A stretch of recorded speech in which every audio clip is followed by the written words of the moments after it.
ভৌম জলের স্তর বিন্যাস।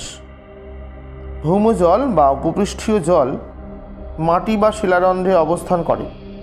একমাত্র প্রবেশ্য শিলাস্তরের মধ্যে দিয়েই এই জল অভিকর্ষজ টানে নিচের দিকে অপ্রবেশ্য শিলাস্তর পর্যন্ত প্রবাহিত হয়। প্রবেশ্য শিলাস্তরের উপর থেকে নিচ পর্যন্ত সমগ্র অংশ জুড়ে অ্যাকুইফার বা ভৌম জলবাহী স্তর অবস্থিত। সুতরাং অ্যাকুইফার হল জল বহনকারী বা জলবাহী স্তর। অ্যাকুইফারের শ্রেণীবিভাগ: 1 নম্বর, মুক্ত জলবাহী স্তর। অপ্রবেশ্য বা প্রায় অপ্রবেশ্য শিলাস্তরের উপরে অবস্থিত সম্পৃক্ত প্রবেশ্য শিলাস্তরকে মুক্ত জলবাহী স্তর বলে। 2 নম্বর, আবদ্ধ জলবাহী স্তর। দুটি অপ্রবেশ্য বা প্রায় অপ্রবেশ্য শিলাস্তরের মধ্যে স্যান্ডউইচের মতো আটকে থাকা জলবাহী স্তরকে আবদ্ধ জলবাহী স্তর বলে। আবদ্ধ জলবাহী স্তরকে জলচাপযুক্ত অ্যাকুইফার বা আর্তেসিয়ান অ্যাকুইফারও বলা হয়। 3 নম্বর, স্থানীয় বা পারচার্ড জলবাহী স্তর।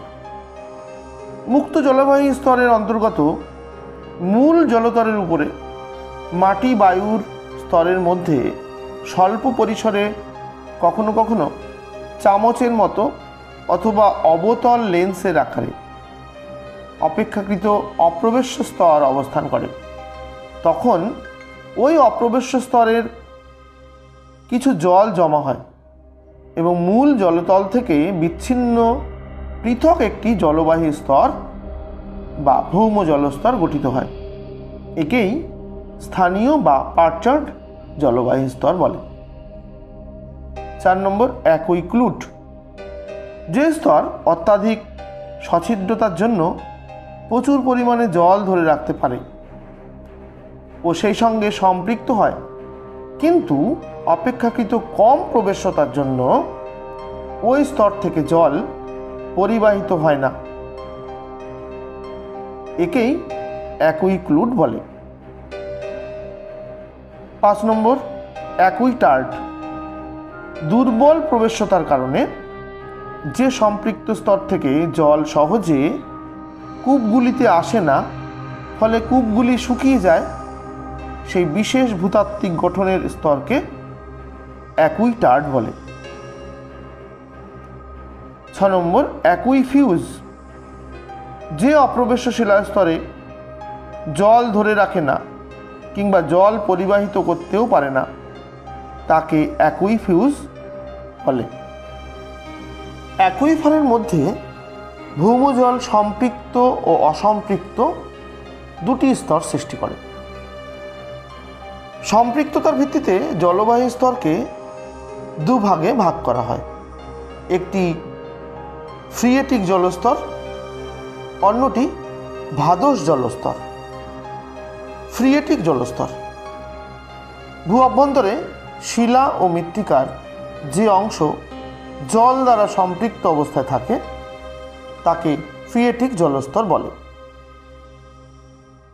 এই জলতল ঋতুভেদে ওঠানামা করে।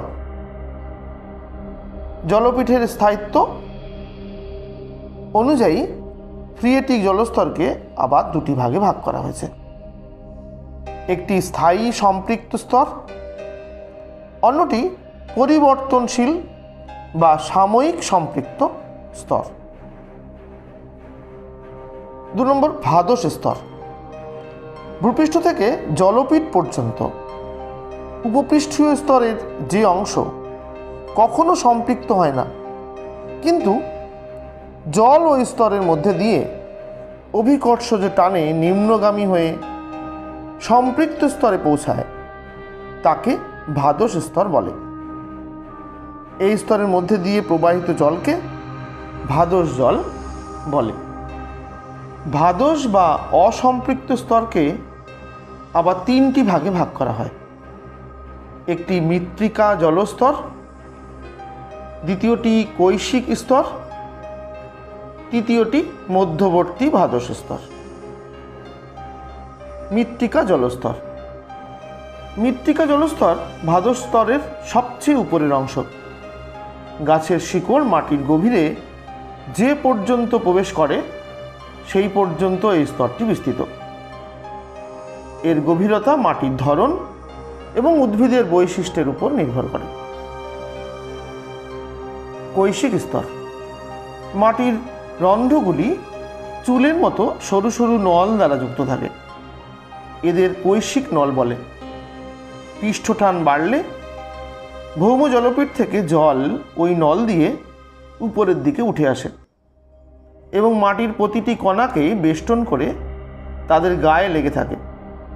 একে কৈশিক জল বলে। মধ্যবর্তী ভাদশ স্তর। সর্বোচ্চ ও সর্বনিম্ন এই দুটি স্তরের মাঝখানের অংশকে মধ্যবর্তী ভাদশ স্তর বলা হয়। এই অংশে জল ও মাটির মধ্যে বায়ু আবদ্ধ অবস্থায় থাকে। আজ আমরা ভৌম জলের স্তর বিন্যাসগুলি সম্পর্কে জানলাম। আজ এই পর্যন্ত।